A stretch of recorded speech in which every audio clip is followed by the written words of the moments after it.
എല്ലാ ദിവസവും സുബഹി നമസ്കാരം കഴിഞ്ഞ് 3 പ്രാവശ്യം ഇഖ്ലാസ്, 3 പ്രാവശ്യം ഫലഖ്, 3 പ്രാവശ്യം സൂറത്തുൻ നാസ്.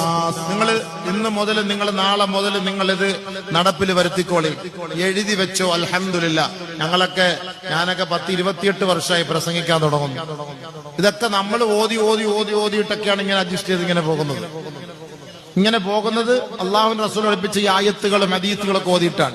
സുബഹി നമസ്കാരം കഴിഞ്ഞ് ദിക്റുകളെല്ലാം ചൊല്ലി പൂർത്തിയാക്കി കണ്ണേറ് കമ്പേറ് സിഹർ ബാധിക്കാതിരിക്കാനുള്ള ഒരു വഴിയാണ് ആദ്യം സൂറത്തുൽ ഇഖ്ലാസ് ഓതണം, രണ്ടാമത് ഫലഖ് ഓതണം, മൂന്നാമത് നാസ് ഓതണം. വീണ്ടും ഒന്നും കൂടി ഖുൽ ഹുവല്ലാഹു അഹദ്, ഖുൽ അഊദു ബിറബ്ബിൽ ഫലഖ്, ഖുൽ അഊദു ബിറബ്ബിൻ നാസ്. വീണ്ടും മൂന്നാമത് ഖുൽ ഹുവല്ലാഹു അഹദ്, ഖുൽ അഊദു ബിറബ്ബിൽ ഫലഖ്, ഖുൽ അഊദു ബിറബ്ബിൻ നാസ്.